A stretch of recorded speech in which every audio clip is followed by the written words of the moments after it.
Bismillahirrahmanirrahim. Assalamualaikum warahmatullahi wabarakatuh. Waalaikumsalam warahmatullahi wabarakatuh. Alhamdulillahirabbil alamin. Arsala rasulahu bil huda wa dinil haqq liyudhhirahu 'ala dini kulli wa kafa billahi shahida. Asyhadu an la ilaha illallah wahdahu la syarika lah wa asyhadu anna Muhammadan 'abduhu wa rasuluh sallallahu alaihi wasallam la nabiyya ba'da. Allahumma shalli ala sayyidina Muhammad wa ala alihi wa sahbihi ajma'in. Amma ba'du, qala Allah ta'ala fil Qur'anil Karim. A'udzu billahi minasy syaithanir rajim. Bismillahirrahmanirrahim.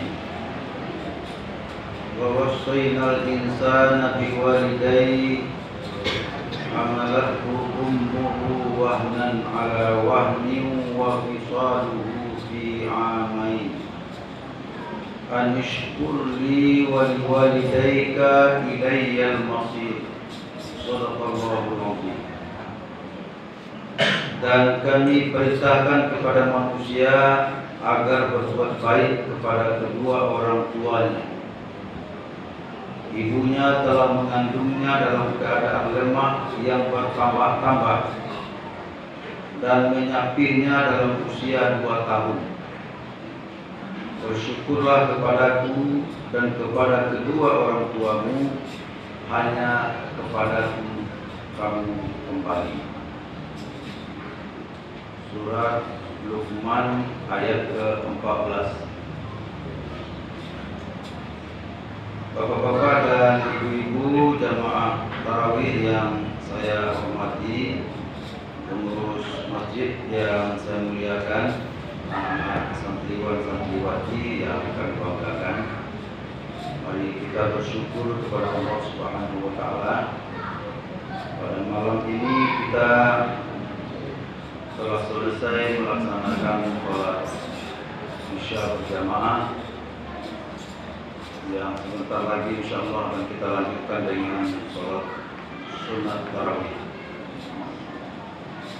Semoga saja ibadah kita pada hari ini diterima oleh Allah Subhanahu wa taala dan kepada kita diberikan imbalan pahala yang berlipat.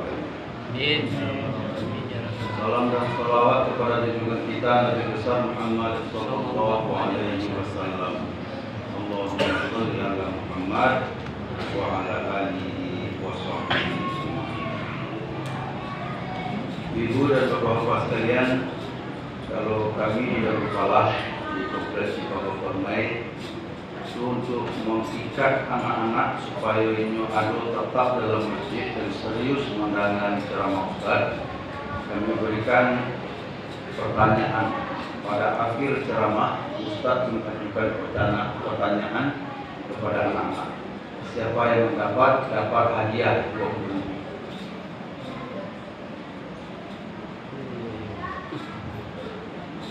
Kita sediakan 5 amplop berarti 100.000.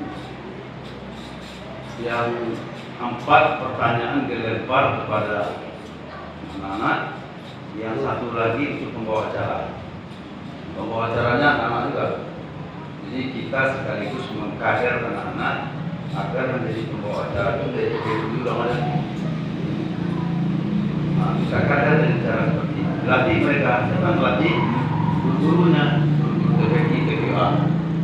Dilatih atau selama bulan pesantren ini, guru-guru instruktur yang melatih, atau pengawas atau pelaksana panitia pelaksana pesantren, latih anak-anak agar jangan berlangsung kemana-mana, siapkan konsep.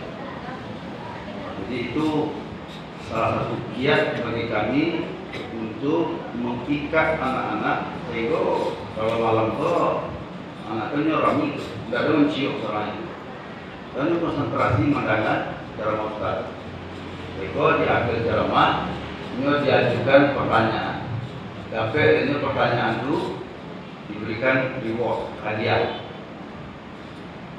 Jadi bagaimanapun anak-anak ini perlu dimotivasi supaya bekerja, berusaha sungguh-sungguh. Itu sekedar kaca mandi saja. Mudah-mudahan kalau ini dianggap baik bisa ditiru. Ya, bisa ditiru. Tapi kalau enggak apa-apa. Jadi mengimbau juga kan anak namanya anak-anak, bayangkanlah ketika kita dulu juga menjadi anak-anak. Dia tidak bisa anak dimarah-marahi, tidak bisa. Coba bayangkan dulu ketika jadi anak-anak. Entah mana nakal dengan anak ini. Cuma kan nakalnya beda-beda. Ya kan? Baik, sekaitan dengan itu, hamba tadi malam ditelepon oleh saksi dakwahnya, Jibrili. Ya, jadi memberitahu Pak, kita sama dua itu, hamba pulang dari luar, memberitahu bahwa malam ini apa yang bagi ceramah dan judulnya tentang orang tua pesantren utama anak-anak. Gitu judulnya. Ya. Gitu. Nah, jadi ada kaitan yang nyata ya persoalan tadi yang dihadapi anak dengan apa yang akan aku ceramahkan pada malam ini. Baiklah, sebagai rujukan kita adalah surat Luqman ayat yang ke-14 tadi telah kita bacakan di awal ceramah kita. Di situ Allah menjelaskan bahwa ada wasiat kepada manusia. Manusia itu artinya kita ini. Ada diwasiatkan oleh Allah Subhanahu wa taala agar kita berbuat baik kepada kedua orang tua. Kenapa? Karena kata Allah dalam Al-Quran ini, ibumu telah mengandungmu selama 9 bulan, kemudian menyapihnya selama 2 tahun. Dalam keadaan mengandung itu, ibumu berada dalam keadaan sangat-sangat lemah. Kalau tidak percaya, tanyalah ke ibu yang telah selesai hamil. Iya Bu? Ya. Namanya di situ dalam keadaan lemah yang bertambah-tambah. Ya. Keadaan lemah yang bertambah-tambah. Itu kondisi ibu sedang hamil. Bayangkan lagi ketika ibu itu melahirkan. Itu adalah pertarungan nyawa hidup atau mati. Oh, nak ingin selamat saja, nak ingin selamat aman-aman saja, dan tarasona sakit kesar saja. Juga belum memberikan jaminan bahwa kesar itu akan membawa keselamatan, baik terhadap ibunya maupun terhadap anaknya. Ambil seminggu yang lalu lahir cucu Nagarwo. Yang pertama dulu rencana mau lahir normal 4 tahun yang lalu. Rupanya tidak terkawal, akhirnya kesar. Ini atas permintaannya karena dulu kesar, ini 2 dikesar. Nah, untung saja karena itu ditanggung oleh BPJS. Kalau tidak, bayangkan biaya operasi berat. Lalu untuk perawatan anak dan ibu yang sudah dioperasi. Sakitnya luar biasa. Kadang-kadang ya kok bunyi. Jangankan mencari anak sakit saat melahirkan seperti itu. Anak damam saja dia lawak damam. Dia pindahlah kawak damam anak. Gitu kan? Ya. Dia dapat. Baik itu mana Bu, dia kan Bu, ada anak damam, anak sakit. Kok bisa dia lama yang mana sakit itu daripada anak begitu sayang ibu bapak kepada anak-anak. Tapi apa yang terjadi kalau ibu begini kok? Kalau ibu-ibu bapak keluar jam 3-an menjelang sahur, waspada saja keluar. Anak-anak itu pakai celurit keluar. Nyambo mendadak kare-kare, nyobain dia boleh pakai celurit sepanjang apa? Sewa-sewain di sepanjang jalan. Itu sedang semarak ini Pak. Jadi ambo dapat cerita itu tadi malam sekitar pukul 2 balik lah. Kami itu kalau pulang boleh. Waktu kan dalam tahun itu lah masuk ini hari. Jadi waspada saja. Untuk keluar karena malam gini ya boleh dalam sahur banyak ini ke pantai keluar boleh ada. Kalau daerah Kota Baru sampai ke Sungai Balang kurang itu. Maka pakai samurai, celurit, macam panjang-panjang, putar-putar karena jalan. Masih seperti itu juga anak-anak, padahal tidak tahunya efeknya akan terjadi ketika ini berkelahi tertaburan seperti itu. Nakanya apa amalnya? Kita gedang. Bapak mandinya berkuat takut polisi dimasukkan ke ditahan. Apa amalnya dibawa. Kamu dari jadinya. Seperti itu. Rasa payah itu orang tua mengandung dalam 9 bulan, menyusuan selama 2 tahun lebih kurang. Hanya itu parameter itu dia membuat hati orang tuanya sakit. Karena pasti hati orang tua. Mudah-mudahan saja tidak ada anak-anak awak yang jadi begal-begal seperti itu. Saya yang melakukan tawuran. Mudah-mudahan ada anak awak. Tapi kalau ada anak awak, tolonglah diingat. Menderita orang tua. Nah, itu kan persoalan, yaitu persoalan. Padahal orang tua itu ibaratnya adalah satu pintu surga. Orang tua itu ibaratnya satu pintu surga. Pernah suatu kali ulama besar Abu Hanifah, orang tuanya meninggal.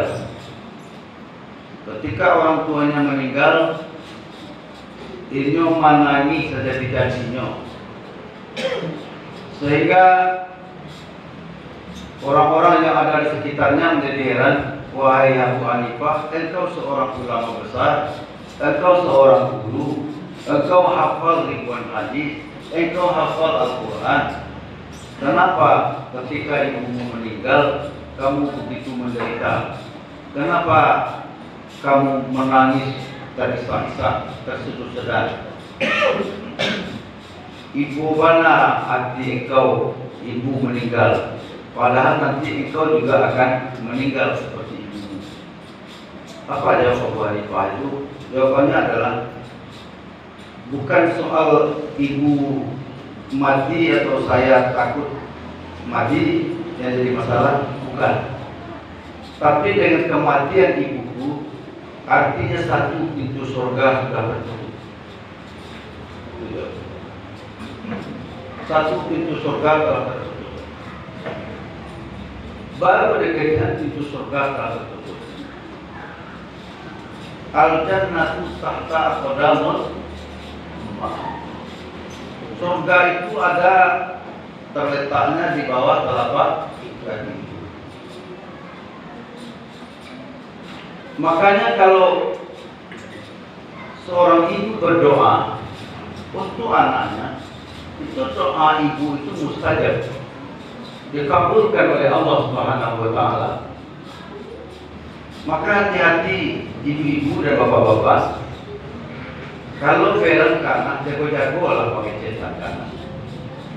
Jangan sampai terdorong-dorong hajam anak hajam kau rumah. Waspada, hati-hati lah. Karena itu adalah bagian dari doa. Awak harusnya seperti orang tuanya Syekh As-Sudais. tahu Syekh As-Sudais. Syekh As-Sudais itu adalah seorang kepala imam. Ini ketua Ibu Dewan, ketua pengurus haji Masjidil Haram. Ini ketua pengurus Masjidil Haram, dan ini imam besar di Masjidil Haram yang iramanya luar biasa indah dan payah ditiru orang karena suaranya sangat tinggi. Kamu ketika alun samu ini masih bisa bawa dan tapi ini pun ketahuan boleh. Tak satu dia yang boleh. Ya, nah satu kali dia dimarahi oleh ibunya. Nyo main-main kasih atau kira-kira jadi itu baca.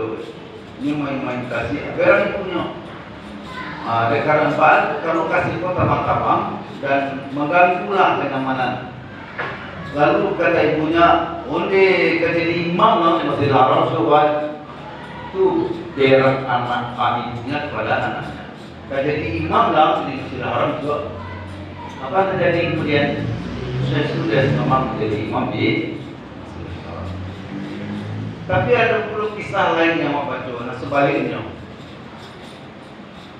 Ketika anak kete-kete karena perangai anak-anak karena maunya kadang-kadang menyenangkan, kadang-kadang menyakitkan hati awak.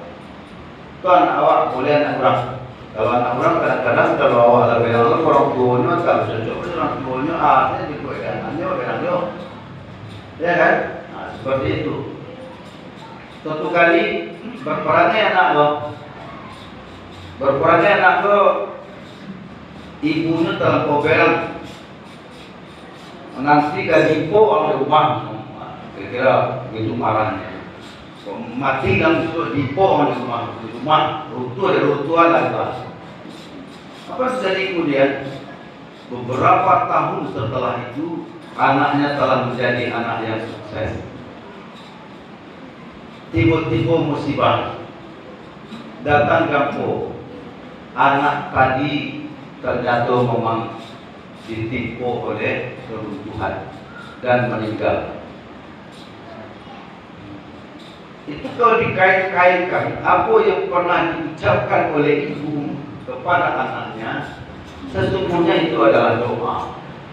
Jadi ada ibu-ibu muda sekarang yang masih punya satu anak, dua anak, ya berhati-hatilah dalam mendidik anak-anak. Berhati-hatilah dalam mengeluarkan kata-kata kepada anak memang perlu didisiplin, anak memang perlu dibentuk, tetapi hati-hati menggunakan kata-kata karena kata-kata seorang ibu kepada anaknya adalah doa. Nah, inilah pesantren utama ibu. Ibu-ibu harus menjaga diri agar tidak mengancam masa depan anak-anak. Yang kedua, apa yang harus dilakukan oleh ibu-ibu terhadap anak-anaknya di rumah adalah memberikan contoh teladan. Aku waktu memberikan ceramah lalu mengajukan pertanyaan kepada anak-anak, anak-anak nanti yang bersuruh kamu bertanya, mama tidak ada apa. Kemudian di seorang lain tanya, mamanya tidak ada depan. Terus orang lain tanya, papanya tidak ada depan. Kesimpulannya dari 5 yang mengajukan itu pertanyaan, Dapat dan anak 3 yang taruhnya tidak ada apa yang terjadi. Bagaimana kita mau memberikan teladan kepada anak-anak kalau ayah bundanya saja malah lucu?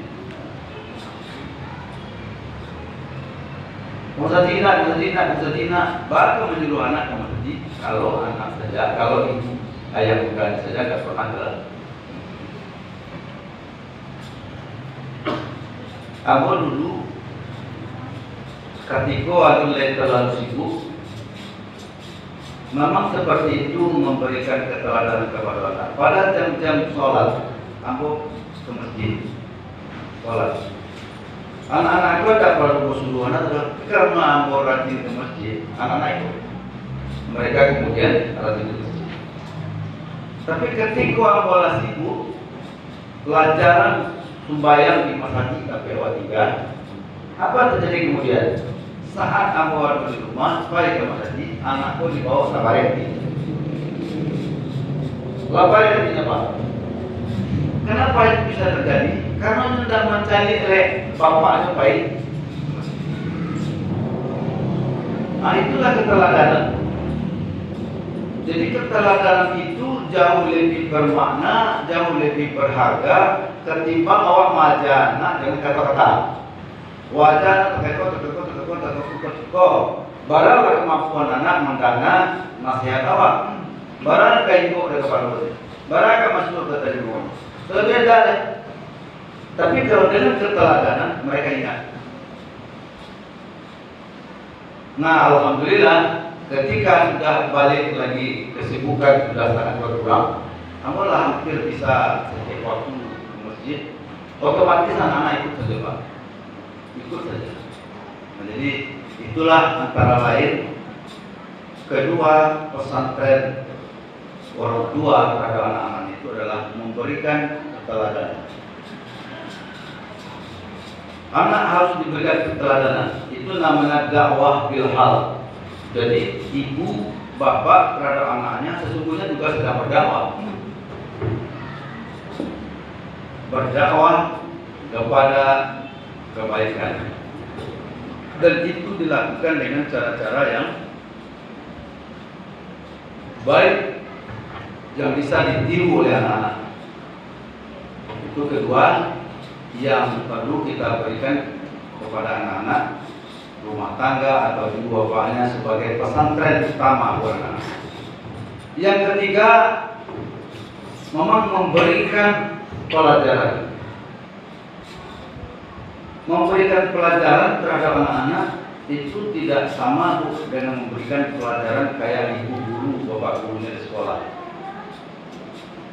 Anak-anak kalau mau ajainyo, ajaklah inyo untuk duduk bersama, makan bersama. Dan waktunya tidak boleh mendalam makan. Dan anak awak makan meja sama, kemudian mendalam makan anak bilang itu diajain apa? Jangan. Itu bisa berakibat anak itu kalau ini merasa ada kesalahan, saat itu namanya anak-anak ini akan membangkang, ini akan melawan. Karena ini anak-anak itu berpikir dengan cara ini, awak berpikir dengan cara orang tua. Ketika awak jadi anak dengan ketika awak jadi orang tua akan berbeda. Beda kan? Ketika awak jadi anak awak mau menolak. Tapi kalau ketika awak jadi orang tua, awak lebih banyak mengalah untuk anak-anak. Nah, kalau awak memberikan nasihat kepada anak-anak saat mendalam makan, kalau ini merasukkan bedang Jawa, otomatis ini akan. Anak-anak beda Jawa. Kalau awak makan itu untuk syarat hidup. Jadi bapak, ibu, dan labumu itu makan itu syaratnya. Beda dengan anak. Kalau anak-anak makan itu untuk pertumbuhan. Jadi kalau anak-anak yang kurang makan, malah makan, carilah pertumbuhan badannya. Tidak mengali gitu. Murui, mentak, karena mereka kekurangan makanan. Tapi kalau awak kurang pun makan, tidak akan mengganggu kepada pertumbuhan. Karena awak tidak tumbuh lagi. Dan awak dan mohon maaf, semua bukan. Tidak ada pertumbuhan. Ada kalau tambah gapuk, tidak ada lagi.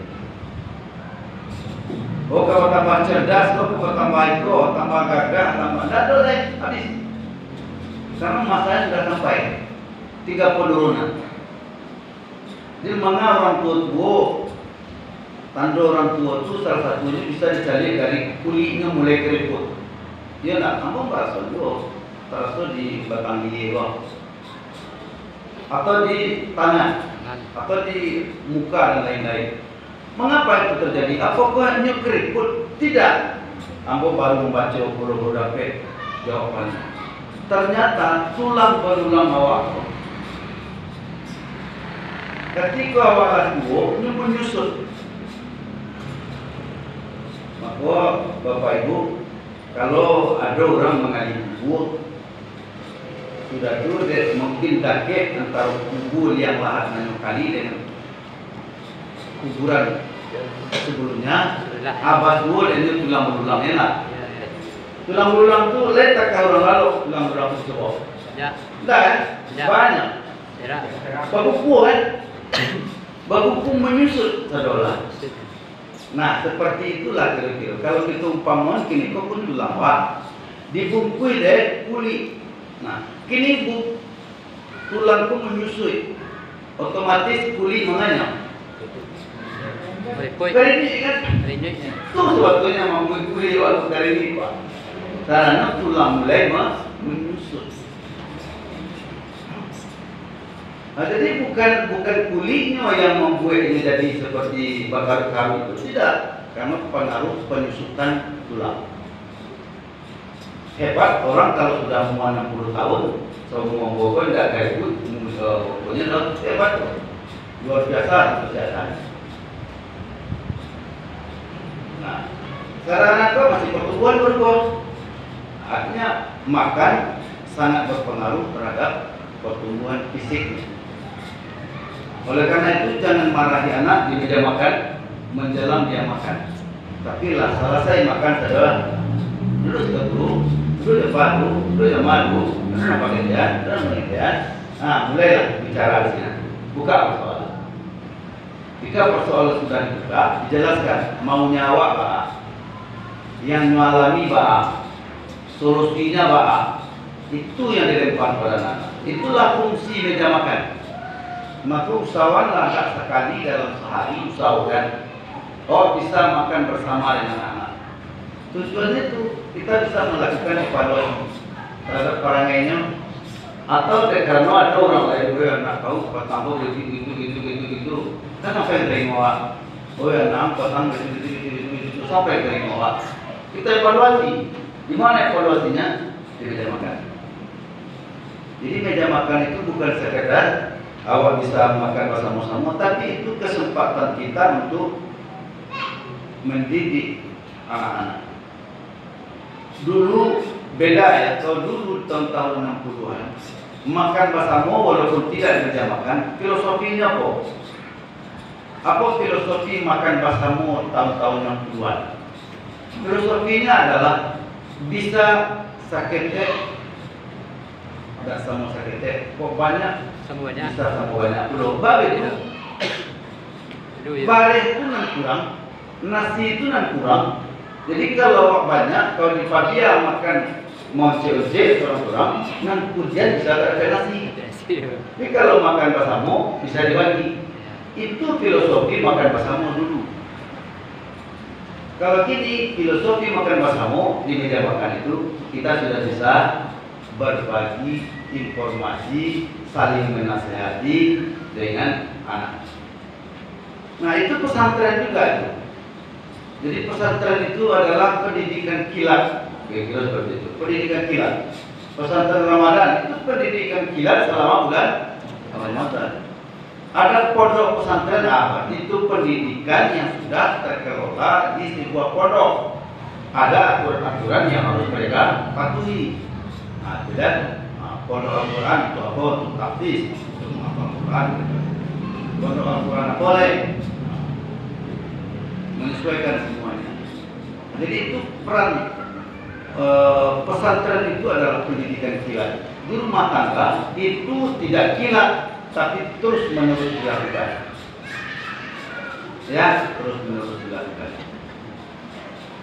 Makanya semakin banyak kegiatan bertemu dengan anak-anak dan keluarga di rumah, itu akan semakin bisa membuat anak-anak tergembleng dengan baik. Jadi kalau bisa kita simpulkan, sesungguhnya pesantren itu adalah penggemblengan terhadap anak-anak secara terprogram, secara jelas. Nah, di situ peranan orang tua sangat penting dalam sebuah ada teorinya. Teori mengatakan begitu. Umur anak 1 sampai 5 tahun itu disebut dengan namanya golden age. Golden age itu artinya usia emas. Jadi anak-anak yang berusia 1 sampai 5 tahun itu tidak bisa dimasuki dengan keras. Harus dengan bijak, harus dengan baik, harus dengan santun. Untuk mengajar kesantunan kepada anak-anak, ajarkanlah kepada anak-anak yang masih berusia antara 0 sampai 5 tahun. Itulah usia emas namanya, golden age. Nah, ketika anak dalam usia 0 sampai 5 tahun itu ternoda, baik ternoda harga dirinya, kalau acuhnya dimaki-maki, atau acuhnya dipuji, atau acuhnya dicemeh, nanti pada usia yang sudah mulai dewasa itu akan muncul. Jadi anak-anak jangan dibiarkan mereka menjadi minder karena awak bully, atau karena awak mencacinya, atau awak mencemehnya, yang mengakibatkan mentalnya rusak, dan itu akan berbalik ketika mereka sudah menginjak usia 18 tahun ke atas. Jadi hati-hati sekali dengan pendidikan terhadap anak-anak. Kalau ada ibu-ibu muda ini atau ibu-ibu yang punya cucu umurnya 0 sampai 5 tahun, didiklah mereka dengan cara yang baik, karena itu adalah golden age, usia emas. Ya, nanti akan mereka rasakan dampaknya ketika mereka sudah umur 18 tahun ke atas. Jadi kalau ini tertekan mentalnya, ini akan minder-minder. Coba, kalau katanya cukup ujikan. Karena para ahli itu menyimpulkan sebuah teori berdasarkan penelitian yang mereka lakukan, dan itu diuji coba. Nah, itulah hasil. Maka pesantren keempat yang bagi ibu-ibu rumah tangga itu adalah jangan sampai membiarkan mental anak tertekan, khusus buat anak-anak yang berusia 0 sampai 5 tahun. Nah, barulah ketika kita sudah mendidik anak-anak dengan cara-cara yang baik, dengan cara-cara menunjukkan kepada dengan baik, memberikan keteladanan, memberikan nasihat, atau di usia 0 sampai 5 tahun itu kita didik dengan cara-cara yang bijaksana, maka nanti baru bisa kita harap wa bil walidaini ihsana, kepada kedua orang tua kalian berbuat baiklah. Baru bisa itu harapkan nanti berbuat baik kepada kedua orang tua. Kalau tidak pernah ditanam,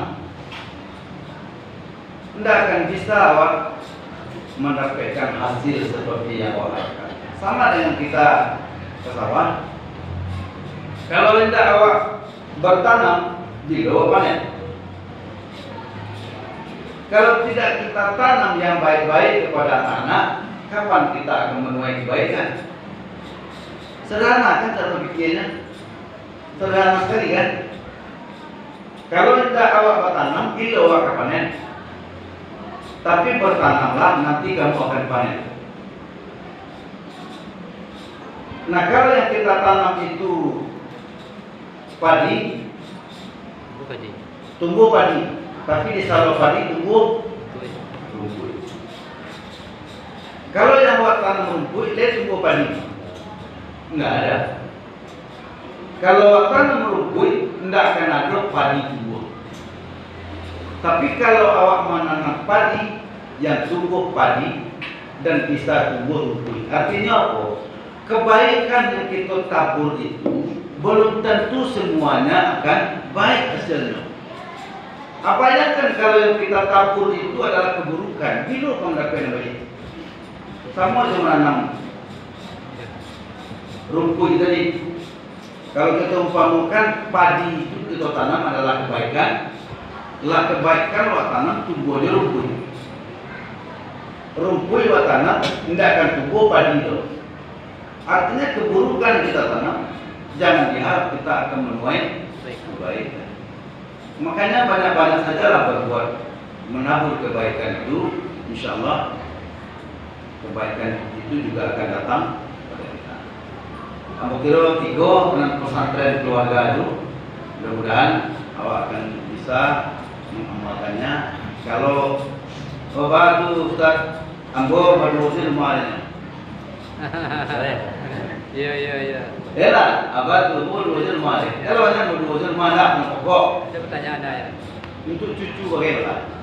Ya, paling tidak anak awak ingin, nah kau nanti kalau jadi anak rekod. Atau cucu kita bina, ya seperti itu. Ambo walaupun masih muda, ini kan cucu berdua tiga kali, anak yang paling awak tinggal ya. Jadi itulah dinamikanya. Mudah-mudahan saja setiap kita selalu mencoba untuk menyisihkan sebagian waktu untuk menabur kebaikan di rumah tangga. Mudah-mudahan saja hasilnya nanti anak-anak akan menjadi orang baik. Ya, terima kasih. Banyak maaf bila taufiq wal hidayah. Assalamualaikum warahmatullahi wabarakatuh. Waalaikumsalam warahmatullahi wabarakatuh.